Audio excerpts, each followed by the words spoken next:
नमस्ते दोस्तों, आज हम आपको एलिगेटर और मगरमच्छ के विषय में बताने का प्रयास करेंगे। आज हम आपको बताने जा रहे हैं एलिगेटर और मगरमच्छ क्या होते हैं, इनमें क्या अंतर होता है। लेकिन दोस्तों, आपके मन में ये ज़रूर सवाल आया होगा कि अगर एलिगेटर्स और मगरमच्छ कभी आमने सामने आ जाएं तो इन दोनों में से कौन जीतेगा। तो चलिए हम आपको बताएंगे आज कि अगर मगरमच्छ और एलिगेटर्स के बीच कभी लड़ाई हो जाए तो इन दोनों में से कौन जीतेगा। तो चलिए वीडियो को स्टार्ट किया जाए। आज हमारा टॉपिक है एलिगेटर वर्सेस क्रोकोडाइल। दोस्तों, पहले हम जानेंगे कि एलिगेटर्स क्या हैं। तो दोस्तों, एलिगेटर एक छोटे पैरों के साथ एक सरीसृप जीव है जिसकी एक लंबी पूंछ और शक्तिशाली जबड़ा होता है। इनका थूथन यू शेप का होता है। एलिगेटर्स मुख्य रूप से अमेरिका और चीन के पानी में पाए जाते हैं। एलिगेटर्स अधिक मीठे पानी में रहना पसंद करते हैं। एलिगेटर्स के निचले जबड़े ऊपर की अपेक्षा छोटे होते हैं। वहीं दोस्तों, मगरमच्छ रेप्टिलिया वर्ग के सबसे बड़े जंतुओं में से एक होता है।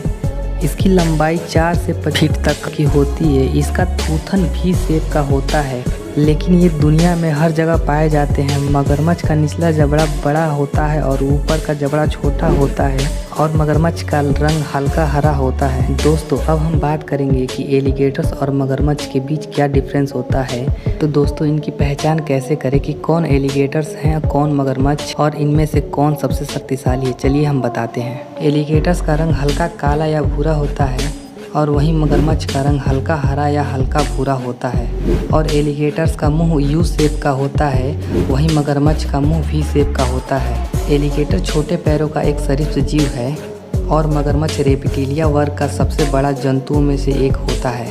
एलिगेटर की औसत लंबाई 11 फीट होती है और मगरमच्छ की औसत लंबाई 19 फीट तक होती है। एलिगेटर मुख्य रूप से अमेरिका और चीन के पानी में पाए जाते हैं, लेकिन वहीं मगरमच्छ पूरी दुनिया में पाए जाते हैं। वहीं एलिगेटर का ऊपरी जबड़ा बड़ा होता है, जिसके कारण उसका मुख पूरे तरीके से बंद रहता है, जबकि मगरमच्छ का निचला जबड़ा बड़ा होता है।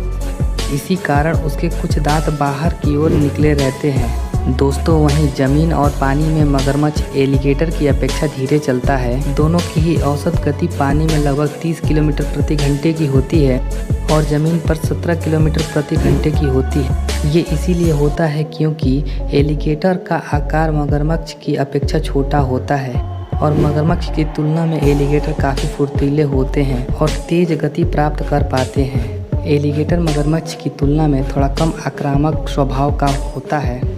लेकिन दोस्तों, अमेरिकन एलिगेटर्स और मगरमच्छ अपने खतरनाक जबड़ों की वजह से जाने जाते हैं। एक वयस्क एलिगेटर 260 किलोमीटर पर स्क्वायर सेंटीमीटर से काट सकता है। यह एक शेर की जबड़े से 3 गुना ज़्यादा होता है। लेकिन एक वयस्क मगरमच्छ 350 केजी पर स्क्वायर सेंटीमीटर से काट सकता है। लेकिन हैरानी की बात तो यह है कि इनके मुंह को एक आम टेप की मदद से बंद किया जा सकता है। यह इसलिए होता है कि जो इनके मुख को खोलने के लिए मसल्स काम में आते हैं वो काफ़ी कमज़ोर होते हैं। अगर दोस्तों एलिगेटर्स और मगरमच्छ के बीच ज़मीन पे लड़ाई हुई तो हम जानते हैं कि एलिगेटर्स फुर्तीला होता है। वह ज़मीन पे कुछ तेज़ी से दौड़ सकता है, वह इसीलिए ज़मीन पे बच सकता है।